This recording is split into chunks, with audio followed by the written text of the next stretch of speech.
Well, hello there, you beautiful, beautiful, amazing, wonderful people. This is video 3, and this is just a quick one. You're looking amazing still. You must be having a good day. But I've got to crack on and get on with it because, look, I'm doing this video purely as a bit of a public service announcement because it would appear that... Did I say you look amazing? If I didn't, you do. Yeah, I'm doing it as a bit of a public service announcement because a lot of people are reaching out because as soon as you turn around and say, I'm not covering this case, not covering it to the degree that I have been, I'm going to cover new stuff, they do turn around and they shoot out some questions that they feel haven't been answered, and they'll turn around and say, look, but we need to answer these questions. We need to get these. Even though you don't want to talk about it and you feel there's nothing new, there is still stuff out there that hasn't been answered. And they'll talk about the phone, which will come into that in some other bit. I need to do some research on the phone and really dig deep into, did indeed Lucy mean that Jay didn't have his phone on him? And if that was the case, how could he have rung her and all that? Did he have a second phone? Did he have a burner phone? We need to get this information. I get it, but we don't have it. Okay. But there is a question that is out there that we can answer.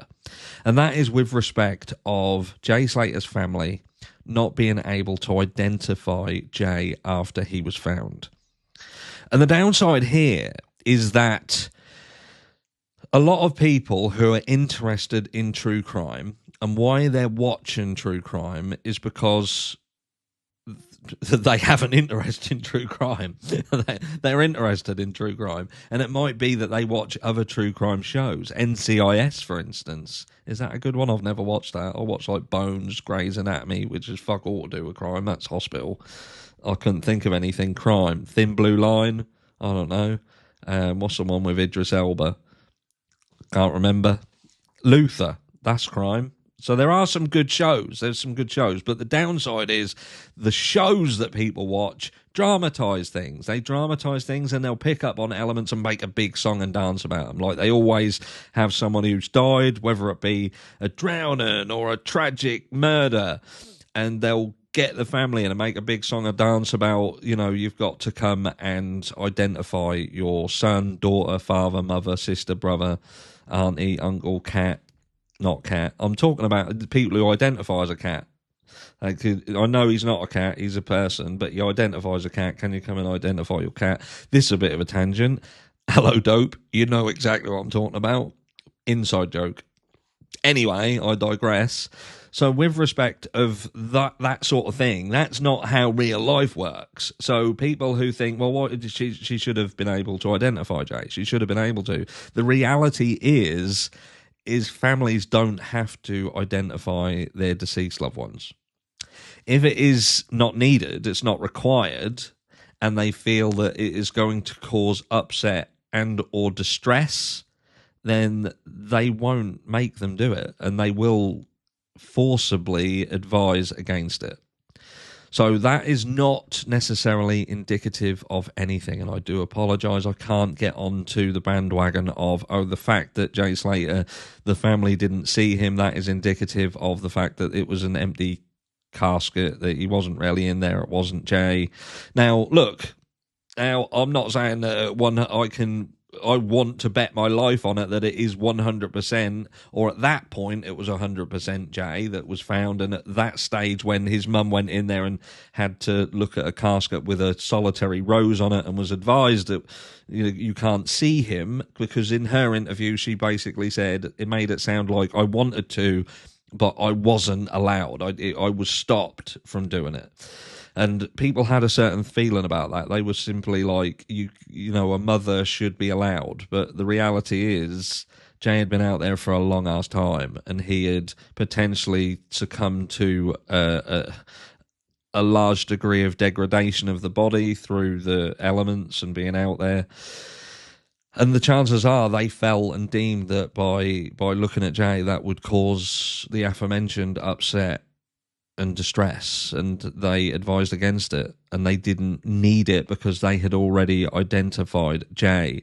Now, some people are still fucking going on about saying that it is not possible to obtain fingerprints from Jay Slater to get DNA if he'd been out there.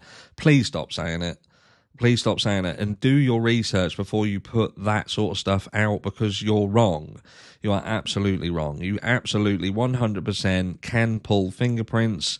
It might not even be that they're talking about specific fingerprints, as in, you know, oh, that's his fingerprint and we got it on a fucking can of Coke or something like that. They could literally mean, like we're seeing in the Idaho 4 case, and that is Touch ID, for instance, skin cells from the tips of the fingers. Perhaps the tips of the fingers were in relatively good condition in comparison to the rest of the body, and they were able to take skin cells enough to obtain a DNA sample. But you still can take fingerprints. So the printing from the fingers, they can do it on mummified bodies, so they can certainly do rehydration of a corpse that's been out there for a month, say. It is more than possible. It can be done. I've gone over this extensively. I've gone through the methodology in it, how it is done. It can be done. If you hear somebody say that it cannot be done, then please stop listening to them people, because they don't know what the fuck they're talking about.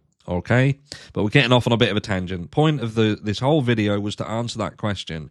Why wasn't Jay Slater able to be seen by his family? And the reality is, they likely didn't have to. They had already ID'd him. They'd done it. There was no benefit to allowing them to see Jay if he was in a specific state, and there was and it was just going to cause upset and distress. And they made they took a judgment call. They made a judgment call, and it was a case of, we're not allowing you to see him because there's nothing good of it. It's not gonna benefit you at all. And in fact, that is probably an image that you do not want to be left with ever. Anyway, that is it. So yes, this is Tuesday. This was video 3 of 3. So if you haven't seen the others, do go check them out. I'll try and get some links like in the pinned comment to earlier videos that I've done throughout the day, so you can find them. Some people had requested that I did that. If you aren't subscribed, do subscribe to the channel, because there is a large proportion of you who are not yet subscribed. I know I don't generally ask. I don't ask for likes and stuff, but smash the like.